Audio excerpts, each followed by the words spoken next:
ನಿನ್ನೆ ಪ್ರೀತಿಸುವೆ ಭಾಗ 53. ಕಾವ್ಯ ಮತ್ತು ಸುಕೇಶನಿಗೆ ಶಾಸ್ತ್ರೋಕ್ತವಾಗಿ ಮದುವೆ ಮಾಡಿಸಲು ಅಮೃತ ಸುಕೇಶನ ಮಗನಾದ ಆರ್ಯನನ್ನು ಒಪ್ಪಿಸಲು ಹರಸಾಹಸ ಪಡತೊಡಗಿದಳು. ಕೊನೆಗೂ ತನ್ನ ದೊಡ್ಡಮ್ಮನ ಮಾತಿಗೆ ಬಣಿದು ಅವರಿಬ್ಬರ ಮದುವೆಗೆ ಒಪ್ಪಿಗೆ ಸೂಚಿಸಿದನು. ದೊಡ್ಡಮ್ಮ, ನೀವು ಹೇಳ್ತಾ ಇದ್ದೀರಂತ ನಾನು ಒಪ್ಪಿಗೆ ಕೊಡ್ತಾ ಇದ್ದೀನಿ. ನಿಮ್ಮ ಮಾತಿಗೆ ನಾನು ಯಾವತ್ತೂ ಇಲ್ಲ ಅಂದಿಲ್ಲ. ನೀವು ನನ್ನ ಅಮ್ಮನ ಸಮಾನ. ನೀವು ಹೇಗೆ ಹೇಳ್ತೀರೋ ನಾನು ಹಾಗೆ ಕೇಳ್ತೀನಿ. ಅವನ ಮಾತು ಕೇಳಿದ ಅಮೃತಾಳಿಗೆ ಸಂತೋಷದ ಜೊತೆ ದುಃಖ ಉಮ್ಮಡಿಸಿ ಬಂದು ಅವನನ್ನು ಅಪ್ಪಿಕೊಂಡು, ಮಕ್ಕಳಿಲ್ಲದ ನನಗೆ ಅಮ್ಮನ ಸ್ಥಾನ ಕೊಟ್ಟಿದೆಯಾ? ಯಾವಾಗಲೂ ನಿನ್ನ ಒಳ್ಳೆಯದನ್ನು ಬಯಸ್ತಾಳೆ ಈ ನಿನ್ನಮ್ಮ. ನಿನಗೆ ಅಮ್ಮ ಆಗಿ ಬರುವವಳು ತುಂಬಾ ಒಳ್ಳೆಯವಳು. ಅವಳಿಂದ ನಿನಗೆ ಯಾವ ರೀತಿಯಾದ ತೊಂದರೆ ಕೂಡ ಆಗಲ್ಲ. ದೊಡ್ಡಮ್ಮ, ನನಗೆ ಯಾವ ಅಮ್ಮನೂ ಬೇಡ. ನೀವೊಬ್ಬರೇ ಇದ್ರೆ ಸಾಕು. ನೀವು ಹೇಳಿದ್ರಿ ಅಂತ ಡ್ಯಾಡಿ ಜೊತೆ ಅವ್ರಿಗೆ ಮದುವೆ ಮಾಡಿಸಲು ಒಪ್ಪಿದ್ದು. ನನಗೆ ಒಬ್ಬರೇ ಅಮ್ಮ ಸಾಕು, ಬೇರೆ ಯಾವ ಅಮ್ಮನೂ ಬೇಡ. ಸರಿ, ಒಂದ್ಸಲ ಅವರಿಬ್ರು ಮದುವೆ ಆಗ್ಲಿ, ಆಮೇಲೆ ಎಲ್ಲ ಸರಿ ಹೋಗುತ್ತೆ. ನೀನೀಗ ಮಲ್ಕೋ ಅಂತ ಹೇಳಿ ಅಮೃತ ಅವನನ್ನು ಮಲಗಿಸಿ ಮುಖೇಶ್ ಹತ್ತಿರ ಬಂದು ನಡೆದ ವಿಷಯವನ್ನು ತಿಳಿಸಿದಳು. ರೀ, ಆರ್ಯನ್ ಅವರಿಬ್ಬರು ಮದುವೆಗೆ ಒಪ್ಪಿಗೆ ಕೊಟ್ಟ. ಹೌದಾ? ಒಳ್ಳೇದಾಯ್ತು ಬಿಡು. ನಾನೆಲ್ಲ ಅವನು ಒಪ್ಕೊಳ್ಳಲ್ಲ ಅಂತ ಅಂದ್ಕೊಂಡಿದ್ದೆ. ಹೂ ರೀ, ಮೊದಲು ಒಪ್ಕೊಂಡಿಲ್ಲ. ನಾನು ಬಿಡ್ಬೇಕಲ್ವಾ? ಅವನಿಗೆ ಎಲ್ಲ ವಿಷಯವನ್ನು ವಿವರಿಸಿ ಹೇಳಿ ಅವನು ಒಪ್ಪು ಹಾಗೆ ಮಾಡಿದೆ. ಒಳ್ಳೆ ಕೆಲಸ ಮಾಡಿದೆ ಅಮೃತ.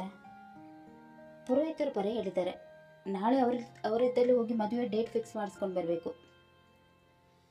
ಸರಿ, ಲೇಟ್ ಆಯ್ತು, ಮಲ್ಕೊಳ್ಳೋಣ ಅಂತ ಹೇಳಿ ಅವನು ಮಲಗಿಕೊಂಡನು. ಸ್ವಲ್ಪ ಹೊತ್ತಿನ ನಂತರ ಅಮೃತ ಕೂಡ ಮಲಗಿಕೊಂಡಳು.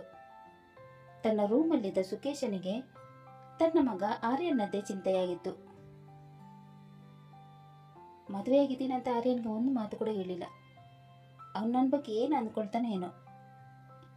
ಈಗ ಹೋಗಿ ಅವನ ಜೊತೆ ಮಾತಾಡ್ಲಾ? ಹೌದು, ಈಗಲೇ ಹೋಗಿ ಮಾತಾಡಬೇಕು. ಇಲ್ಲ ಅಂದರೆ ಅವನು ನನ್ನ ಜೊತೆ ಕೋಪ ಮಾಡಿಕೊಳ್ಬಹುದು ಅಂತ ಅಂದುಕೊಂಡ ಅವನು ಆರ್ಯನ್ ಇದ್ದ ರೂಮ್ಗೆ ಹೋದನು. ರೂಮಿಗೆ ಹೋಗಿ ಲೈಟ್ ಆನ್ ಮಾಡಿದಾಗ ಆರ್ಯನ್ ಆಗ್ಲೇ ಮಲಗಿಕೊಂಡಿದ್ದನು. ಇದನ್ನು ಗಮನಿಸಿದ ಅವನು ಇನ್ನೇನು ವಾಪಸ್ ಬರಬೇಕು. ಅಷ್ಟರಲ್ಲಿ ಎಚ್ಚರಗೊಂಡ ಆರ್ಯನ್, ಡ್ಯಾಡ್, ಏನಾದರೂ ಮಾತಾಡ್ಬೇಕಿತ್ತಾ? ಅರೆ, ನೀನು ಎದ್ದೀಯಾ? ಪರವಾಗಿಲ್ಲ, ಮಲ್ಕೊಂಡು ನಾಳೆ ಮಾತಾಡೋಣ. ಡ್ಯಾಡ್, ಅದೇನು ಹೇಳ್ಬೇಕು ಅಂದ್ಕೊಂಡಿದ್ದಾರ ಹೇಳಿ. ನಿಮ್ಮ ಮದುವೆ ಬಗ್ಗೆ ಮಾತಾಡಕ್ಕೆ ಬಂದ್ರಾ? ಹ್ಞೂ ಕಣೋ, ನೀನು ಡ್ಯಾಡ್ನ ಪರಿಸ್ಥಿತಿ ಹಾಗಿತ್ತು, ಅದಕ್ಕೆ ಅವ್ರಿಗೆ ತಾಳಿ ಕಟ್ಟಿದೆ. ಏನು ಸಮಜಾಯಿಸಿ ಹೇಳೋದು ಬೇಡ ಡ್ಯಾಡ್. ದೊಡ್ಡಮ್ಮ ಆವಾಗಲೂ ಎಲ್ಲ ಹೇಳಿದರು. ಮೊದಲು ವಿಷಯ ತಿಳಿದಾಗ ಕೋಪ ಬಂತು ನಿಜ, ಆದರೆ ದೊಡ್ಡಮ್ಮ ಎಲ್ಲನೂ ವಿವರಿಸಿ ಹೇಳಿದರು. ನನಗೆ ನಿಮ್ಮ ಮೇಲೆ ಯಾವ ರೀತಿಯಾದ ಕೋಪ ಇಲ್ಲ ಡ್ಯಾಡ್. ನೀವು ಅವರನ್ನೇ ಮದುವೆಯಾಗಿ, ಆದರೆ ಅವರನ್ನು ಮಮ್ಮಿ ಅಂತ ಕರೆ ಅಂತ ಮಾತ್ರ ಹೇಳಬೇಡಿ. ಮದುವೆಗೆ ಬಂದಮೇಲೆ ಅವ್ರು ನಿನ್ಗೆ ಮಮ್ಮಿನೇ ತಾನೇ ಆಗೋದು. ನೀನು ಬೇಕಾದ್ರೆ ಟೈಮ್ ತಗೋ, ಆದರೆ ಅವ್ರ ಮನಸ್ಸನ್ನು ಮಾತ್ರ ನೋಯಿಸ್ಬೇಡ. ಅವ್ರು ತುಂಬ ಒಳ್ಳೆಯವರು. ಪಾಪ, ಪರಿಸ್ಥಿತಿ ಕೈಗೊಂಬೆ ಆದರೂ ಅಷ್ಟೇ. ನಂದಾಗಲಿ ಅವ್ರದ್ದಾಗಲಿ ಯಾವ ತಪ್ಪು ಕೂಡ ಇಲ್ಲ. ಜನ ನಮ್ಮನ್ನು ತಪ್ಪಿತಸ್ತಾರ ಅಂತ ಅಂದ್ಕೊಂಡು ಈ ಥರ ಮಾಡಿದ್ರು. ಸರಿ ಡ್ಯಾಡ್, ನಾನು ಅವ್ರ ಮನಸ್ಸನ್ನು ಯಾವತ್ತೂ ನೋಯಿಸಲ್ಲ. ಅವ್ರ ಜೊತೆ ಮಿಂಗಲಾಗೋಕ್ಕೆ ಸ್ವಲ್ಪ ಟೈಮ್ ಬೇಕು. ಓಕೆ ಮೈ ಸನ್, ನಿನಗೆ ಎಷ್ಟು ಟೈಮ್ ಬೇಕೋ ಅಷ್ಟು ತಗೋ. ಒಟ್ಟಲ್ಲಿ ನೀನು ಖುಷಿಯಾಗಿರ್ಬೇಕು ಅಷ್ಟೇ. ಮಲ್ಕೋ, ಈಗ ನಾಳೆ ಸಿಗೋಣ. ಓಕೆ ಡ್ಯಾಡ್ ಅಂತ ಹೇಳಿ ಅವನು ಮಲಗಿಕೊಂಡನು. ಸುಕೇಶ್ ಅವನಿಗೆ ರಗ್ಗು ಹೊದ್ದು ಲೈಟ್ ಆಫ್ ಮಾಡಿ ತನ್ನ ರೂಮಿಗೆ ಬಂದು ಮಲಗಿಕೊಂಡನು. ಮರುದಿನ ಬೆಳಿಗ್ಗೆ ಮುಖೇಶ್ ಪುರೋಹಿತರ ಬಳಿ ಹೋಗಿ ಮದುವೆ ಡೇಟನ್ನು ತಿಳಿದುಕೊಂಡು ಬಂದಿದ್ದನು. 1 ವಾರದಲ್ಲಿ ಅವರಿಬ್ಬರ ಮದುವೆ ನಿಶ್ಚಯವಾಯಿತು. ಮುಂದಿನ ಶುಕ್ರವಾರನೇ ಅವರಿಬ್ಬರ ಮದುವೆ ಅಂತ ಅಜಯನಿಗೂ ಕೂಡ ತಿಳಿಸಿದರು. 2 ಮನೆಯವರು ಸೇರಿ ಕಾವ್ಯ ಮತ್ತು ಸುಕೇಶನ ಮದುವೆಯನ್ನು ಶಾಸ್ತ್ರೋಕ್ತವಾಗಿ ಮಾಡಿ ಮುಗಿಸಿದರು. ಮದುವೆಯಾದ ಮೇಲೆ ಅಜಯ್ ಕಾವ್ಯಳನ್ನು ಸುಕೇಶನ ಮನೆಗೆ ಬೀಳ್ಕೊಟ್ಟನು. ಕಾವ್ಯಳ ಜೊತೆ ಇಕ್ಷಾ ಕೂಡ ಅವರ ಮನೆಗೆ ಹೊರಟಳು. ಎಲ್ಲರೂ ಸಂತೋಷವಾಗಿದ್ದರೆ ಛಾಯೆ ಮಾತ್ರ ಹೊಟ್ಟೆ ಕಿಚ್ಚಿನಿಂದ ಕುದಿಯುತ್ತಿದ್ದಳು. ಸುಕೇಶನ ಮನೆಯಲ್ಲಿ ಕಾವ್ಯಳನ್ನು ಗೃಹ ಪ್ರವೇಶ ಮಾಡಿಸಿದರು. ಎಲ್ಲರೂ ಕಾವ್ಯ ಹಾಗೂ ಇಕ್ಷಾಳನ್ನು ತುಂಬಾ ಆದರದಿಂದ ಬರಮಾಡಿಕೊಂಡರು. ಕಾವ್ಯಾಳಿಗೆ ಸುಕೇಶನ ರೂಮನ್ನು ತೋರಿಸಿ ಅಲ್ಲಿ ಅವಳಿಗೆ ರೆಸ್ಟ್ ಮಾಡಲು ಹೇಳಿದರು. ಸುಕೇಶನ ರೂಮ್ಗೆ ಬಂದಾದ ಮೇಲೆ ಇಕ್ಷಾ ಕಾವ್ಯಾಳನ್ನು ಪ್ರಶ್ನೆ ಮಾಡತೊಡಗಿದಳು. ಮಮ್ಮ, ನಾವು ಯಾಕೆ ನಮ್ಮ ಮನೆ ಬಿಟ್ಟು ಇಲ್ಲಿಗೆ ಬಂದಿದ್ದೀವಿ? ಇನ್ಮೇಲೆ ಇದೇ ನಮ್ಮ ಮನೆ ಬಂಗಾರಿ. ನಾವು ಇನ್ಮೇಲಿಂದ ಇಲ್ಲೇ ಇರ್ತೀವಿ. ನಮ್ಮ ಮನೆ ಚೆನ್ನಾಗಿತ್ತಲ್ವ ಮಮ್ಮ? ಮತ್ತೆ ಯಾಕೆ ನಾವು ಆ ಮನೆ ಬಿಟ್ಟು ಇಲ್ಲಿರಬೇಕು? ನಾವು ನಮ್ಮ ಮನೆಗೆ ಹೋಗೋಣ ಮಮ್ಮ. ಇಲ್ಲ ಬಂಗಾರಿ, ನಿನ್ನ ಮಮ್ಮನಿಗೂ ಅಂಕಲ್ಗೂ ಮದುವೆ ಆಯಿತು. ಅದಕ್ಕೆ ನಾವು ಇನ್ಮೇಲಿಂದ ಇಲ್ಲೇ ಇರಬೇಕು. ಮದುವೆ ಅಂದರೆ ಏನು ಮಮ್ಮ? ನೀನು ಯಾಕೆ ಅಂಕಲ್ನ ಮದುವೆ ಇದೆ? ನೀನು ಹುಟ್ಟೋ ಮುಂಚೆ ಪಪ್ಪನೂ ಮಮ್ಮನ ಆಹಾರ ಬದಲಾಯಿಸ್ಕೊಂಡಿದ್ರಲ್ವಾ, ಅದೇ ಮದುವೆ. ಮಮ್ಮ ನಿನಗೆ ಮಮ್ಮ ಮತ್ತು ಪಪ್ಪನ ಮದುವೆ ಫೋಟೋ ತೋರಿಸಿದ್ರಲ್ವಾ? ಪಪ್ಪನ ಜೊತೆ ಮದುವೆ ಮಾಡ್ಕೊಂಡು ಮತ್ತೆ ಯಾಕೆ ಅಂಕಲ್ನ ಮದುವೆ ಅದೇ ಮಮ್ಮ? ನೀನು ಈ ಥರ ಮಾಡಿದರೆ ಪಪ್ಪನಿಗೆ ಬೇಜಾರಾಗಲ್ವಾ? ಇದೆಲ್ಲ ಮಮ್ಮ ನಿನಗೋಸ್ಕರ ಮಾಡಿದ್ದು ಬಂಗಾರಿ. ಅದಕ್ಕೆ ಪಪ್ಪ ಏನೂ ಅಂದ್ಕೊಳ್ಳಲ್ಲ. ಇನ್ಮೇಲಿಂದ ಅಂಕಲೇ ನಿನ್ನ ಡ್ಯಾಡಿ. ಅವರು ನೀನು ಡ್ಯಾಡಿ ಅಂತ ಕರಿಬೇಕು, ಅಂಕಲ್ ಅಂತ ಕರಿಬೇಡ. ಪಪ್ಪ ಏನು ಅಂದ್ಕೊಳ್ಳಲ್ಲ ಅಂದರೆ ನಾನು ಇನ್ಮೇಲಿಂದ ಅಂಕಲ್ನ ಡ್ಯಾಡಿ ಅಂತ ಕರಿತೇನೆ. ಆಯಿತು ಬಂಗಾರಿ, ನೀನು ಸ್ವಲ್ಪ ಆಟ ಆಡ್ಕೊ ಅಂತ ಅವಳನ್ನು ಆಟ ಆಡಲು ಬಿಟ್ಟು ಕಾವ್ಯ ಫ್ರೆಶ್ ಆಗಲು ಹೋದಳು. ರಾತ್ರಿಯ ಸಮಯ. ಎಲ್ಲರೂ ಊಟ ಮಾಡಿ ಮುಗಿಸಿ ಅವರವರ ರೂಮಿಗೆ ತೆರಳಿದ್ದರು. ಕಾವ್ಯ ಇಕ್ಷಾಳ ಜೊತೆ ರೂಮಿಗೆ ಬಂದವಳೆ ಇಕ್ಷಾಳನ್ನು ಮಲಗಿಸಲು ನೆಲದ ಮೇಲೆ ಚಾಪೆ ಹಾಸತೊಡಗಿದಳು. ಆಗ ಅಲ್ಲಿಗೆ ಬಂದ ಸುಕೇಶ್, ಏನ್ ಮಾಡ್ತಾ ಇದ್ದೀರಾ? ಕೆಳಗೆ ಯಾಕೆ ಚಾಪೆ ಹಾಕ್ತಾ ಇದ್ದೀರಾ? ನೀವು ಹಾಗೂ ಇಕ್ಷಾ ಹಾಸಿಗೆಯಲ್ಲಿ ಮಲ್ಕೊಳ್ಳಿ, ನಾನು ಸೋಫಾದ ಮೇಲೆ ಮಲ್ಕೋತೀನಿ. ಪರವಾಗಿಲ್ಲ ಬಿಡಿ, ನಿಮ್ಗೆ ಯಾಕೆ ತೊಂದರೆ? ನಮಗೆ ಕೆಳಗೆ ಮಲಗಿ ಅಭ್ಯಾಸ ಇದೆ, ನಾವು ಕೆಳಗಿನ ಚಾಪೆ ಹಾಸಿ ಮಲಗ್ತೀವಿ. ಏನು ಬೇಡ ಎದ್ದೇಳಿ ಅಂತ ಹೇಳಿ ಅವನು ಚಾಪೆಯನ್ನು ಮಡಚಿ ಅವರಿಬ್ಬರನ್ನು ಹಾಸಿಗೆ ಮೇಲೆ ಮಲಗಲು ಹೇಳಿ ಅವನು ದಿಂಬು ಹಾಗೂ ರಗ್ಗನ್ನು ತೆಗೆದುಕೊಂಡು ಹೋಗಿ ಸೋಫಾದಲ್ಲಿ ಮಲಗಿಕೊಂಡನು. ಅವಳು ವಿಧಿ ಇಲ್ಲದೆ ಇಕ್ಷಾಳ ಜೊತೆ ಹಾಸಿಗೆಯಲ್ಲಿ ಮಲಗಿಕೊಂಡಳು. ಬಂಗಲೆಯಂತಿರುವ ಮನೆಯಲ್ಲಿ ಅವಳಿಗೆ ನಿದ್ದೆ ಬರದೆ ಹೋಯಿತು. ರಾಘವನೇ ಮನಸ್ಸಿಡಿ ತುಂಬಿಕೊಂಡಿದ್ದನು. ರಾಘವನನ್ನು ನೆನೆಯುತ್ತಾ, ದೇವ್ರೆ, ನಾನು ನಿನ್ನ ಹತ್ರ ಏನು ಕೇಳಿದೆ? ದುಡ್ಡು ಬೇಕು, ಬಂಗ್ಲೆ ಬೇಕು ಅಂತ ಕೇಳಿದ್ನಾ? ಇಲ್ಲ ತಾನೆ. ಜೀವನ ಪರ್ಯಂತ ನಾನು ನನ್ನ ಗಂಡನ ಜೊತೆ ಇರಬೇಕಂತ ಬಯಸಿದೆ. ಆದರೆ ನೀನು ಮಾಡಿದ್ದೇನು?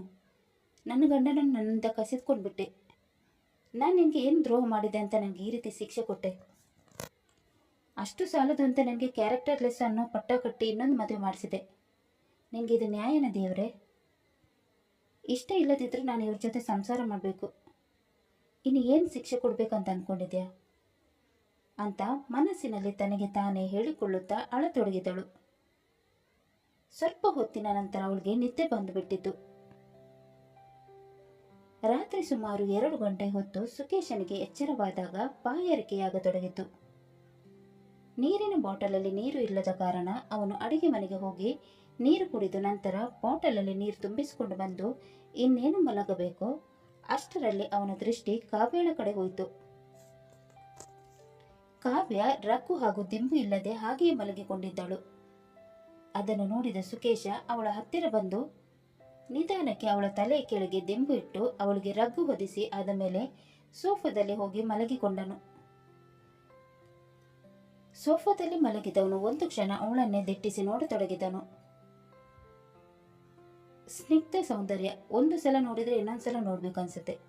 ಆದರೆ ಆಕೆಯ ಬಾಳಿನ ದುರಂತ ನೆನೆದುಕೊಂಡು ಅವನಿಗೆ ಅವಳ ಮೇಲೆ ಕನಿಕರ ಉಂಟಾಗತೊಡಗಿತು. ಪಾಪ, ತುಂಬಾ ನೊಂದ್ಕೊಂಡಿದ್ದಾರೆ. ಅವ್ರಿಗೆ ಈ ಮನೆಯಲ್ಲಿ ಅನುಸರಿಸಿಕೊಂಡು ಹೋಗೋಕೆ ಕಷ್ಟ ಆಗ್ಬೋದು. ಅವ್ರಿಗೆ ಈ ಮನೆಯಲ್ಲಿ ಯಾವ ರೀತಿಯ ತೊಂದರೆ ಆಗದಂತೆ ನೋಡ್ಕೊಳ್ಬೇಕು. ರಾಘವ್ ಅಂದರೆ ಪ್ರಾಣ ಬಿಡ್ತಾರೆ. ಇಂಥ ಹೆಂಡತಿನ ಪಡೆಯೋಕೆ ರಾಘವ್ ಪುಣ್ಯ ಮಾಡಿದ್ದ.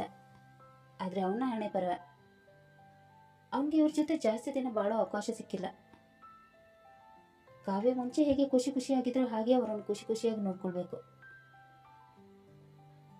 ಲೋಕದ ಕಣ್ಣಿಗೆ ನಾವಿಬ್ರು ಗಂಡ ಹೆಂಡತಿ ಇರ್ಬೋದು, ಆದರೆ ಅವರು ಹೇಳಿದ ಹಾಗೆ ನಾನು ಅವ್ರನ್ನ ಒಳ್ಳೆ ಫ್ರೆಂಡ್ ಥರ ನೋಡ್ಕೊಳ್ಬೇಕು ಅಂತ ಮನಸ್ಸಿನಲ್ಲಿ ಅಂದುಕೊಳ್ಳುತ್ತಾ ನಿದ್ರೆಗೆ ಜಾರಿದನು. ಬೆಳಗಿನ ಜಾವ ಕಾವ್ಯಳಿಗೆ ಎಚ್ಚರವಾದಾಗ ಅವಳ ತಲೆ ಕೆಳಗೆ ದಿಂಬು ಹಾಗೂ ಮೈ ಮೇಲಿದ್ದ ರಗ್ಗನ್ನು ನೋಡಿ ಅವಳಿಗೆ ಆಶ್ಚರ್ಯವಾಯಿತು. ನಿನ್ನೆ ನಾನು ಮಲ್ಕೊಂಡಾಗ ರಗ್ಗು ಹೊತ್ಕೊಂಡೇ ಇಲ್ಲ. ನನಗೆ ರಗ್ಗು ಯಾರು ಹೊದ್ದಿಸಿರ್ಬೋದು ಅಂತ ಸುಕೇಶನ ಕಡೆ ನೋಡಿದಳು.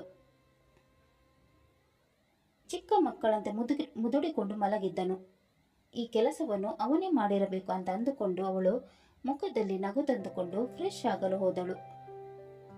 ಫ್ರೆಶ್ ಆಗಿ ಬಂದ ಕಾವ್ಯ ಈಕ್ಷಾ ಹತ್ತಿರ ಹೋಗಿ ಅವಳ ಹಣೆಗೆ ಮುತ್ತು ಕೊಟ್ಟು ಅವಳನ್ನು ಸರಿಯಾಗಿ ಮಲಗಿಸಿ ಅಡುಗೆ ಮನೆಗೆ ಹೋದಳು.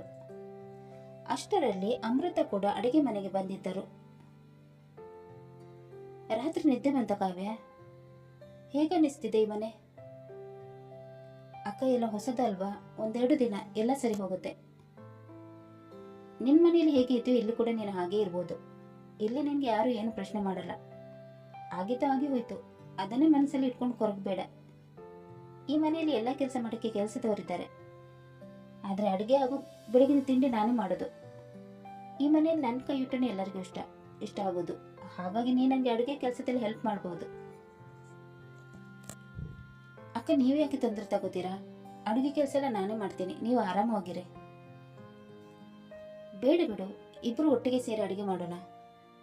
ಹಾಗೇನಾದ್ರೂ ನಿನಗೆ ಮಾಡಲೇಬೇಕು ಅಂತ ಅನಿಸಿದ್ರೆ ಒಂದಿನ ನೀನು ಮಾಡು, ಇನ್ನೊಂದಿನ ನಾನು ಮಾಡ್ತೀನಿ. ಆಯ್ತು ಅಕ್ಕ ಅಂತ ಹೇಳಿ ಅವಳು ಅಮೃತಳಿಗೆ ಅಡುಗೆ ಕೆಲಸದಲ್ಲಿ ಹೆಲ್ಪ್ ಮಾಡತೊಡಗಿದಳು. ಬೆಳಗಿನ ಉಪಹಾರ ಎಲ್ಲ ರೆಡಿಯಾದ ಮೇಲೆ ಎಲ್ಲರೂ ಡೈನಿಂಗ್ ಟೇಬಲ್ ಹತ್ತಿರ ಬಂದು ಕುಳಿತುಕೊಂಡರು. ಈಕ್ಷಾ ಆರ್ಯನ್ನ ಪಕ್ಕದ ಚೇರಲ್ಲಿ ಬಂದು ಕುಳಿತುಕೊಂಡಳು. ಅವನನ್ನು ನೋಡಿದ ಅವಳು, ಹಾಯ್ ಅಣ್ಣ. ಈಕ್ಷಾಳನ್ನು ನೋಡಿ ಅವನು ನಗುತ್ತಾ ಹಾಯ್ ಅಂತ ಹೇಳಿದನು. ಆದ್ರೆ ಕಾವ್ಯಳನ್ನು ನೋಡಿ ಮುಖ ಗಂಟಿಕ್ಕಿಕೊಂಡನು. ಕಾವ್ಯ ಮತ್ತು ಅಮೃತ ಎಲ್ಲರಿಗೂ ಬಡಿಸತೊಡಗಿದರು. ಕಾವ್ಯ ಆರ್ಯನ ಹತ್ತಿರ ಬಂದು ಅವನಿಗೆ ಇಷ್ಟವಾದ ಪೂರಿ ಮತ್ತು ಆಲೂಗಡ್ಡೆ ಪಲ್ಯವನ್ನು ಬಡಿಸಿದಳು. ಅವನಿಗೆ ಕಾವ್ಯಳ ಮೇಲೆ ಯಾವ ರೀತಿಯ ದ್ವೇಷ ಇಲ್ಲದಿದ್ದರೂ ಅವಳನ್ನು ನೋಡಿದಾಗ ಅವಳು ತನ್ನ ತಂದೆಯನ್ನು ಮದುವೆಯಾಗಿದ್ದಾಳೆ ಅನ್ನೋ ಒಂದೇ ಒಂದು ಕಾರಣಕ್ಕೆ ಅವನಿಗೆ ಕಾವ್ಯಳ ಮೇಲೆ ಸ್ವಲ್ಪ ಸಿಟ್ಟು ಇತ್ತು. ಅವಳ ಮುಖ ಕೂಡ ನೋಡದೆ ತಿನ್ನತೊಡಗಿದನು. ಅವನ ಜೊತೆ ಇದ್ದ ಈಕ್ಷಾ ಕೂಡ ತಿನ್ನತೊಡಗಿದಳು. ಎಲ್ಲರೂ ತಿಂಡಿ ತಿಂದಾದ ಮೇಲೆ ಸುಕೇಶ ತನ್ನ ಆಫೀಸ್ಗೆ ಹೊರಟು ಹೋದನು. ಮುಖೇಶನು ಇನ್ನೇನು ಮನೆಯಿಂದ ಸ್ಟೇಷನ್ಗೆ ಹೊರಡಬೇಕು. ಅಷ್ಟರಲ್ಲಿ ಅವನಿಗೆ ಕಮಿಷನರ್ ಕಡೆಯಿಂದ ಕಾಲ್ ಬಂದು ಮಾತನಾಡತೊಡಗಿದನು. Hello sir, good morning. Good morning Mukesh, ಮನೆಯಿಂದ ಹೊರಟ್ರಾ? ಹಾಂ ಸರ್, ಇವಾಗಲೇ ಹೊರಡ್ತಾ ಇದ್ದೀನಿ. ಬೇಗ ಸ್ಟೇಷನ್ಗೆ ಬಂದು ನನ್ನ ಭೇಟಿಯಾಗಿ. ಏನು ಸರ್, ಏನು ವಿಷಯ? ಏನಾದರೂ ಎಮರ್ಜೆನ್ಸಿ ಕೇಸ್ ಇದೆಯಾ? ಅದೆಲ್ಲ ಆಮೇಲೆ ಹೇಳ್ತೀನಿ. ಅದನ್ನೆಲ್ಲ ಫೋನಲ್ಲಿ ಮಾತಾಡ್ಕೊಂಡು ಕೂರಕ್ಕಾಗಲ್ಲ. ಬೇಗ ಸ್ಟೇಷನ್ಗೆ ಬಂದ್ಬಿಡಿ. ಆಯ್ತು ಸರ್ ಅಂತ ಹೇಳಿ ಅವನು ಸ್ಟೇಷನ್ ಕಡೆ ಹೊರಟನು. ಕತೆ ಮುಂದುವರಿಯುವುದು. ಮುಖೇಶನಿಗೆ ಎದುರಾಗಲಿರುವ ಸಮಸ್ಯೆಯಾದರೂ ಏನು ಅನ್ನೋದನ್ನು ತಿಳಿಯಲು ಮುಂದಿನ ಸಂಚಿಕೆಗಾಗಿ ಕಾಯೋಣ. ಅಲ್ಲಿ ತನಕ ಈ ಕತೆ ನಿಮಗೆ ಇಷ್ಟವಾದಲ್ಲಿ ಲೈಕ್ ಮಾಡಿ, ಶೇರ್ ಮಾಡಿ ಮತ್ತು ಸಬ್ಸ್ಕ್ರೈಬ್ ಮಾಡೋದನ್ನು ಮಾತ್ರ ಮರಿಬೇಡಿ. ಹಾಗೆ ಕತೆ ಹೇಗೆ ಅಂತ ಕಮೆಂಟ್ ಬಾಕ್ಸಲ್ಲಿ ತಿಳಿಸಿ. ಧನ್ಯವಾದಗಳು.